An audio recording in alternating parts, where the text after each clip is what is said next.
Hey guys, it's week 4 of our online Beatles class, and I thought it would be fun today to talk about Ringo Starr and when he joined the Beatles.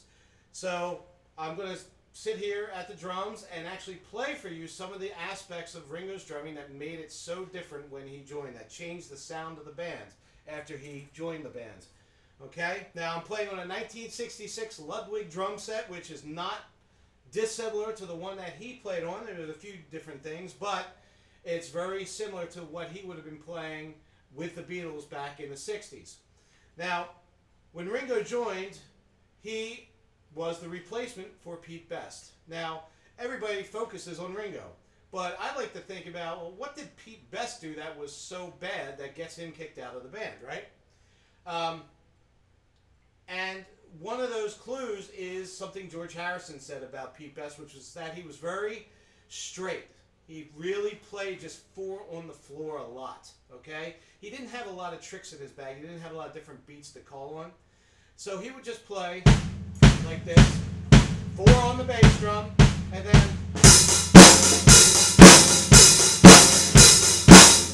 And there's nothing wrong with that. There's nothing wrong with playing that way. It's very common. You hear it in a million tunes. It's just that he didn't have the nuance or the subtlety that a real professional had, that that oomph that really pushes a band. It just wasn't the feel the Beatles were looking for. And even George Martin, who was a really big instigator in getting Pete Best kicked out of the band, he really didn't like his playing at all, felt that the feel was all wrong with him playing drums. So they needed another drummer. And that other drummer would be Ringo Starr, obviously. Now, when Ringo comes in the band, the whole feel changes. Everything changes about the band. The band suddenly becomes more tight. They suddenly have more power, kind of more push with their music. They can write more different types of songs because they have a drummer who can handle different styles. And there's 3 real big aspects to Ringo's drumming that influenced the way he sounded and the way the rest of the band sounded. And one of those is that he was left-handed. Now, if you're a left-handed drummer, you would normally set your drums up opposite the way I have it, left-handed. Your hi-hat will be over here and you'd be hitting the snare with the right. Or maybe you play open-handed and you play the left hand on the hi-hat that way. But he didn't do that. He was left-handed, but he played right-handed. Okay? Now that means the dominant hand is the left, hitting the snare, and the weak hand is on the hi-hat. That changes the feel of things. Okay? So when he's also playing fills, he's starting with his left hand. Now, normally when a right-handed drummer plays, he'll start with the right hand. Right? Straight ahead, no frills. However, Ringo, when he plays a fill, starts with the left. See if you can hear the difference.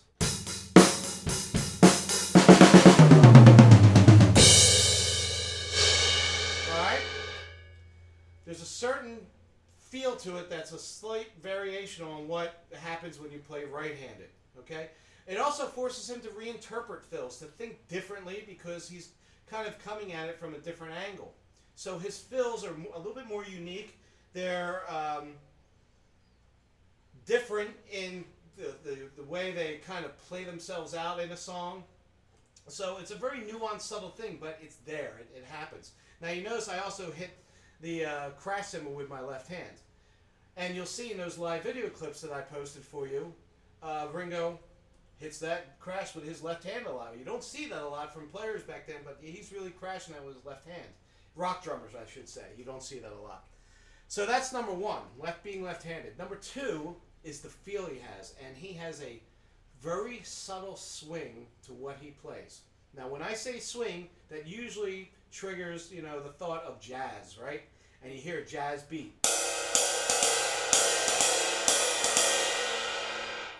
Well, he has that kind of rounded, loping feel, but it's very subtle. It's kind of in between that straight 8th and the shuffle. Okay? It's somewhere in between there. It's not quite one or the other.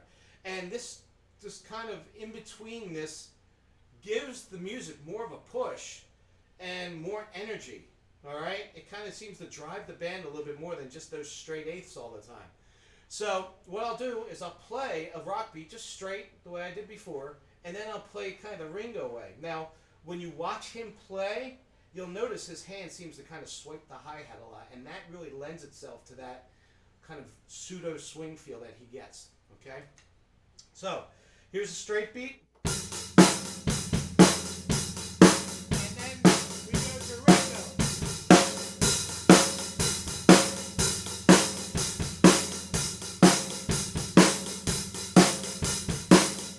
Alright? So you hear the difference there. It's slight, it's subtle. Again, it's the nuances. That's what defines people. And players especially. So, left-handed, swing, slight swing feel on his beat. The third thing, signature drum beats, signature drum fills. Things that you only hear Ringo do. And when I say signature beats, I mean that if I took away all the other music and I only left the drums, I would know exactly what song I'm playing or what song I'm listening to. You would know exactly what song it is. For example,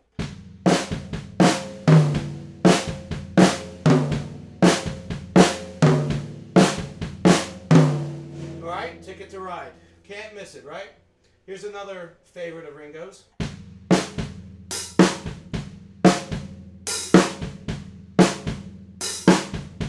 You'll hear that beat in the song In My Life. You'll hear it in Anna Go to Him. He used it in several different spots, but it's a signature beat. I know what song it is when I hear it.